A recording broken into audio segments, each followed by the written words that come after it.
Yo, what's up, guys? Joel Hoffman here, and I got sober training lesson number 5 coming for you guys today. And what we're going to be talking about is self. Now, there's different aspects of self that you're going to need to work on, but these things are crucial and they're vital to being sober. So the first one is self-love. You got self-confidence, self-talk, self-respect, being self-aware, and self-assessment. So on the first thing, self-love, I know for myself, there was a lot of times that I can remember that I just gave up on myself, that I stopped loving myself, whatever situation or circumstance, or maybe what somebody told me, whatever way I was feeling, I gave up on myself and I hated myself. That's kind of an easy thing to do whenever you're an addict. You've probably made a lot of mistakes, and it's easy to fall in that trap of hating yourself. So self-love is something that you're going to have to maintain in order to maintain your sobriety. Without self-love, then you don't have anything to work for. There's no why, there's no reason, there's no purpose when you give up on yourself.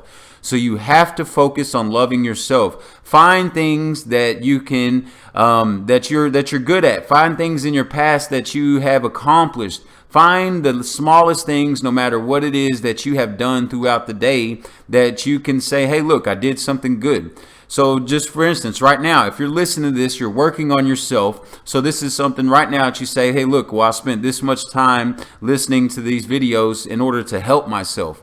Any little thing that you can look at and say, hey, this is good. This is a reason to love myself. The fact that you're here on this planet is a reason to love yourself. You have a 1 in 400 trillion chance of being who you are, where you are, with the same parents that you have, and actually being alive. So you have a reason to love yourself. It's not by chance. Remember that you have a purpose. And when you remember you have a purpose, then it becomes a lot easier to love yourself. So whatever you need to do, guys, you have to start working on loving yourself and maintain that self-love. It's a vital part of this process. So then you got self-confidence.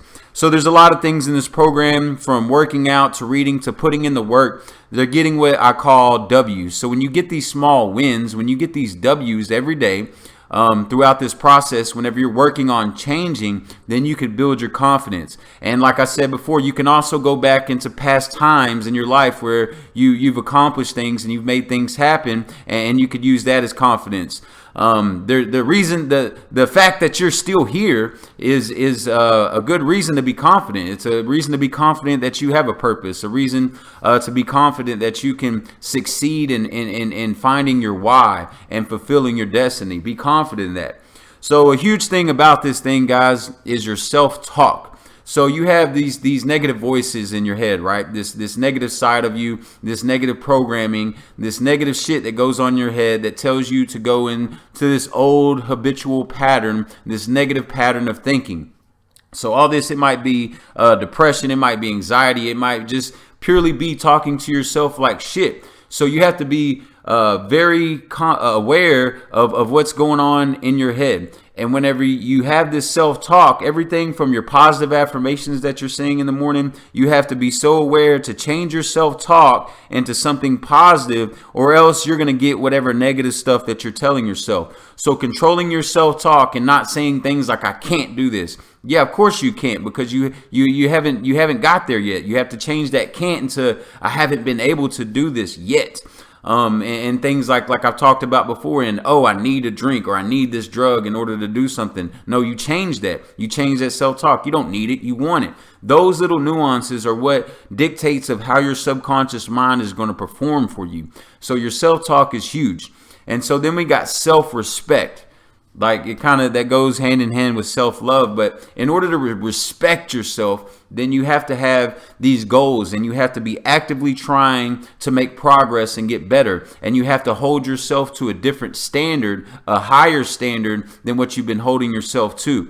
It's not okay to be a junkie or a meth head. It's not okay to be a pill addict. It's not okay to be an alcoholic. All these things that are ruining your life, it's not okay to do those things. And that self-respect is one thing that you're going to have and maintain in order to be able to overcome those things. Because once you raise that standard, then you could say, no, this is not who I am. I have too much respect for my health and what I'm doing in my family and everything about myself in order not to make those decisions, in order not to do drugs and destroy myself, in order not to drink and destroy myself. I have too much self-respect to even drink that one beer because I know where it's going to go. I have too much self-respect to listen to that negative voice in my head.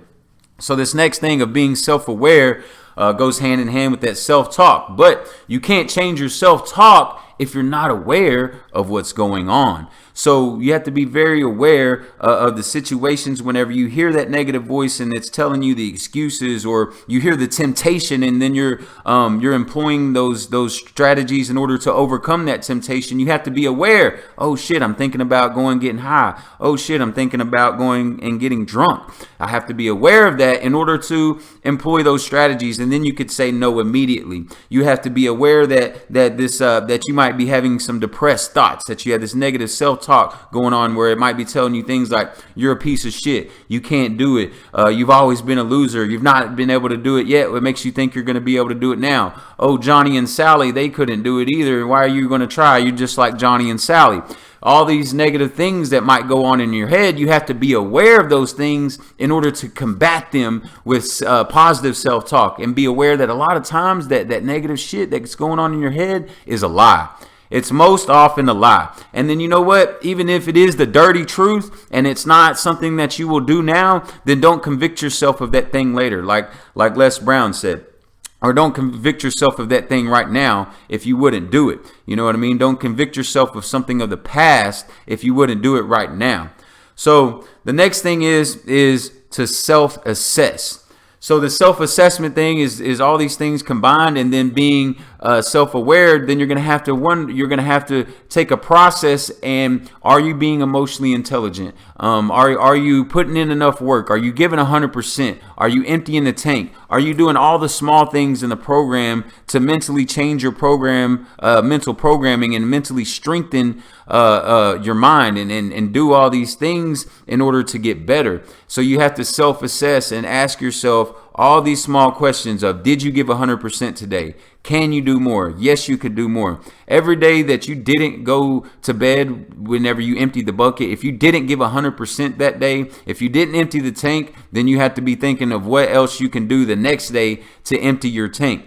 Now, of course, in the physical world, where we're going to have to get rest, your mind's going to have to get rest. You pick one day a week out to get that rest, but the rest of the days, you got to empty that tank, and you got to self-assess and ask, did I do my best? Whenever you failed at something, you have to be brutally honest. And instead of blaming other people, or instead of blaming the situations, let's say if I wanted to go run out and my goal was to run 5 miles, but maybe I ate a little bit, maybe I ate a burger, or maybe I ate something I shouldn't eat, but a little bit before that. So if while I'm running and I quit and I say, oh, you know what? It's the burger's fault that I quit. I shouldn't have ate. No, it's my fault that I quit. I could have kept going, but it was too much pain, and so I stopped and I gave in to that pain. Now, if I would have kept going, then that was on me, and I could have held that little W, that little win as a trophy, as a way to gain my confidence. If I would have kept going, and then that's what it's all about. But if I'm real with myself, then I can't lie and tell myself, oh, I couldn't do it because I ate too much, or whatever the case may be, because that's the lie. So that's an example of a lot of the small lies that we'll tell ourselves of why we can't do things. So as long as you're self-assessing and you're getting better, you have to focus on making progress. You're not going to be able to compare yourself to everybody else and think that you're going to be on the same level as them, because you're probably coming from rock bottom. So most of the time, if you're an addict or you came from rock bottom, you probably didn't start with the same advantage as everybody else. Or you put yourself at such a disadvantage, this work that you're putting in, you're not going to be at the same level as everybody else. You're not going to be the same level as maybe that you want to be. So it's very important to measure your progress and not exactly your status of where you're at, and look at how far you've came. So that's one thing that you can do to have self-confidence, is measuring your progress, looking at how, if you started running and you've been running for 30 days, then look at how much better your time got, or look at how much weight that you've lost. If you're starting this change process, like for me personally, sometimes I'll get mad because maybe I don't do the best job controlling my emotions like I should do, right? So then I'm like self-assessing, I'm kind of hard on myself. But then in order not to be too hard on myself where I just beat myself into a depression, I remember, well, you know what? I still haven't drank. I'm still sober. I'm still not on drugs. So those are the small ways that you can kind of pick yourself up after this self-assessment happens. And so that's part of the self-assessment, is recognizing the good things that you've done, recognizing those victories and recognizing those W's. So you guys, this is the lesson I have for today, and it's all about self. If you didn't get it, rewind it, watch it, or listen to it again. I'd like to encourage you guys to subscribe to my channel. Click on the subscribe button below and share this video with somebody that you think might need it. There'll be more sober training videos coming soon. Watch the ones I've already made before, and you guys, be the best that you can be. You can do this. You can overcome your addiction. You got to have faith, and you got to be persistent. I believe in you guys. You can do anything you put your mind to. That drug, that addiction is not stronger than you. I promise you that. You guys have a great day. You can shoot me a message if you need anything.